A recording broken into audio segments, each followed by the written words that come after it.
Hey Psych2Goers, and welcome back to another video. Before we start, we'd like to give you a huge thanks for all of the love and support that you've given us. Psych2Go's mission is to make psychology more accessible to everyone, and you help us do that. Now, let's continue. Hollywood marketing companies have a lot of people chasing after love like it's a prize or a status symbol. But what's the big deal with relationships? Do you need a New Year's kiss or a Valentine? Are relationships overrated? Maybe not for everyone, but there definitely are some benefits to being single. Relationships can be wonderful, but being single can be too. You don't have to be bitter and lonely.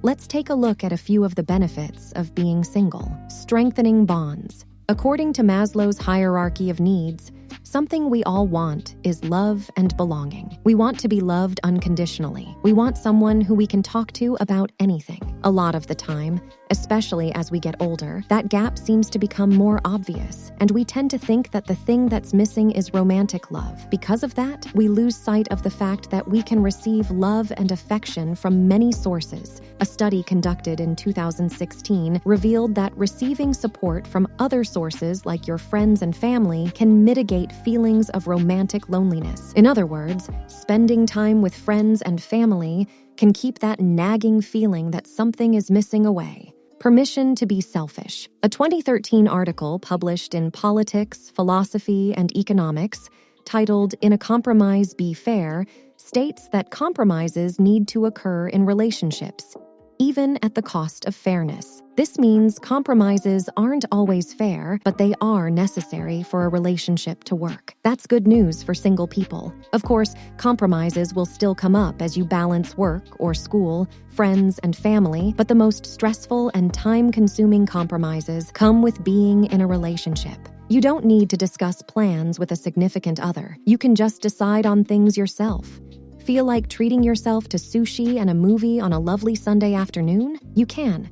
That includes not worrying about the opinions, needs, or wants that a significant other would have. No worrying that they're not in the mood for sushi or that they don't want to see the movie you picked. It's the one time, aside from your birthday, that you can be a little more selfish than usual.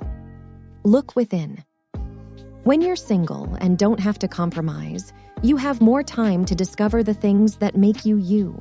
Whether you like to spend entire days playing video games or watching niche films that make other people squeamish, you can do whatever tickles your fancy when you aren't in a relationship. This also extends to introspection.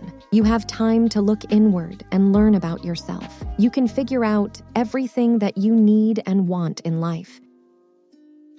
When you're in a relationship, your goals need to fit into the relationship, or a compromise needs to be met. You shouldn't have to compromise on your dreams and the things that you're most passionate about. In a thesis written in 2019 titled "Seeking Solitude: The Positive Effects of Being Alone," PhD candidate Samantha Voss wrote, "Being in uninterrupted silence gets you involved in your own emotions and thoughts. You get to really understand them, create an inward awareness that helps you improve your outward awareness." And that sums it up perfectly. Mental health. Existentialist philosopher Jean-Paul Sartre has a famous quote that says, "If you're lonely when you're alone, you're in bad company. Being in a relationship shouldn't negatively affect your mental health, but it can." This also goes for being single. But when you're single, you can choose that alone time for your mental health whenever you need it. A few studies have been done on the effects of a relationship on your mental health. Clinical psychologist Scott Braithwaite found that improving your mental health can improve your mental health, but improving your mental health won't necessarily improve your relationships. This suggests that if you have mental health issues now, according to psychologist Adele Forth, there is a possibility that your relationship can lead to trauma if your partner is or becomes abusive. That shouldn't be something you have to worry about while you're single. Take time to appreciate your own company and make sure your mental space is healthy. Use this time to care for yourself. Do a face mask, work out, or watch some trash TV. Treat yourself well. You can always experience romance on your own through a solo date. Unlike Lady Gaga, you don't want a bad romance. Relationships can be wonderful, but if you're waiting for the one, not interested in relationships, or you've just left a relationship, just know there's a lot to enjoy in the single life. Let us know how the single life is treating you in the comments.